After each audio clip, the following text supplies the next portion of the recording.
Assalamualaikum. Kembali kita pada minggu ini bersama Cikgu Yati.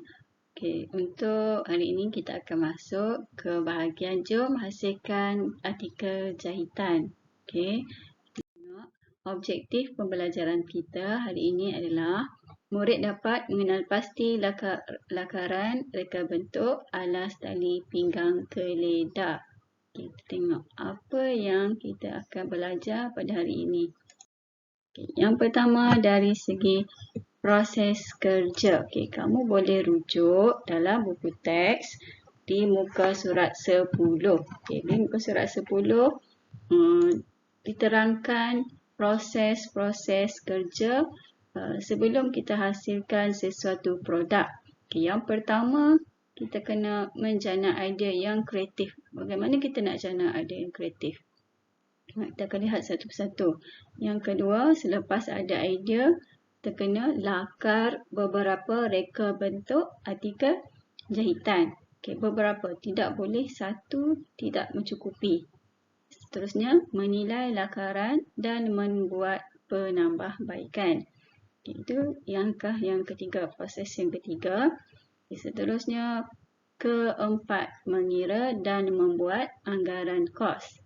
Seterusnya yang kelima, menghasilkan artikel jahitan menggunakan alatan dan bahan yang sesuai. Dan akhir sekali, barulah kita bentangkan hasil artikel jahitan kita itu. Ini adalah proses kerja untuk apa-apa sekalipun produk yang kita ingin hasilkan. Tidak semestinya hanya untuk artikel jahitan. Tapi untuk tajuk tahun 5 kali ini, bahagian pertama adalah artikel jahitan. Okey, tengok.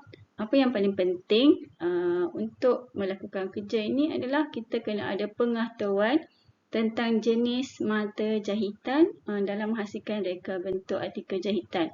Okay, mata jahitan yang kita sudah pelajari pada 2 minggu yang lalu. Okay, seterusnya, yang pertama kita akan lihat penjana idea kreatif. Okay, kamu boleh rujuk dalam buku teks juga, muka surat 10, buku teks RBT.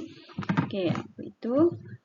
Idea yang kreatif. Okay, yang pertama kita tengok apa yang dikaitkan dengan idea. Idea reka bentuk sesuatu artikel jahitan boleh terhasil daripada situasi atau masalah yang berlaku di sekeliling kita. Maksudnya, idea kita akan mudah dapat, kita kenal pasti masalah yang kita hadapi. Barulah mudah untuk kita hasilkan sesuatu rekaan. Okay, untuk dalam buku teks ni, bagi satu situasi, itu masalah di mana Alia ini ada masalah dari segi keselesaan. Okay, Alia berkata, Alia, pakai tali pinggang keledar. Alia menjawab, saya tidak selesa, ayah.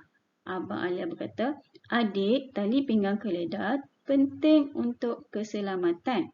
Okay, jadi, bagaimana kita untuk menyelesaikan masalah Alia supaya dia selesa memakai tali pinggang keledar? Okay, daripada sini, daripada masalah yang berlaku inilah kita akan dapatkan idea untuk menyelesaikan masalah Alia. Okay, jadi daripada masalah tadi, masalah dalam situasi boleh diselesaikan dengan menghasilkan artikel jahitan. Apa artikel jahitan dihasilkan adalah alas tali pinggang keledar untuk Alia nak supaya dia merasa selesa. Okay, proses yang kedua adalah melakar reka bentuk. Okay, kamu boleh rujuk dalam buku teks di muka surat 11. Okay, muka surat 11 diberi beberapa contoh lakaran untuk alas tali pinggang keledar. Ini lakaran yang pertama. Ini sebagai panduan saja. Okay, tidak semestinya kamu buat ini. Okay, lakaran yang pertama. Tengok, ada lakaran yang kedua. Okay, begini bentuknya. Dan lakaran yang ketiga. Okay, semuanya dapat dilihat, terdapat dalam buku teks muka surat 11. Okay, ini lakaran yang ketiga. Okay, dalam membuat lakaran, sesuatu projek ataupun artikel jahitan kita. Bagi projek individu, kamu kena sekurang-kurangnya 2 lakaran idea, sekurang-kurangnya 2. Okay, manakala untuk projek yang berkumpulan, setiap ahli menyumbangkan idea. Maksudnya contoh, jika ada 5 ahli, maka 5 lakaran idea. Jika ada 3 pula ahli, jadi lakaran yang perlu disediakan adalah 3. Setiap ahli dalam kumpulan menyumbangkan idea masing-masing sebelum dipilih satu. Okay, jadi ini kamu sekarang berada di rumah.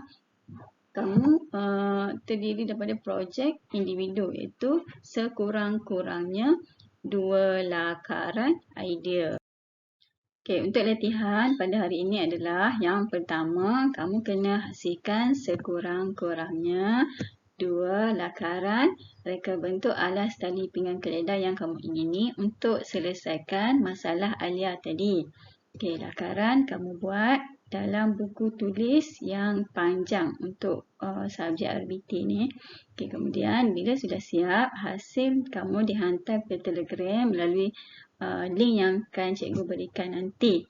Okay, sebelum tu cikgu ingin ingatkan, lakaran yang kamu buat tidak perlu tiru dalam buku teks kerana ini adalah projek kamu, permulaan projek, maka ideanya daripada kamu sendiri. Bagaimana yang kamu akan hasilkan, jadi kamu lakar 2 reka bentuk alas tali pinggang keledai. Kalau 3 adalah lebih baik. Okay, faham ya? Harap kamu semua faham. Okay. Itu saja untuk hari ini. Harap kamu dapat fahami. Jika ada apa-apa masalah, boleh hubungi Cikgu Hayati. Boleh hantar mesej Telegram ataupun WhatsApp. Okey, itu saja. Sekian. Terima kasih. Assalamualaikum.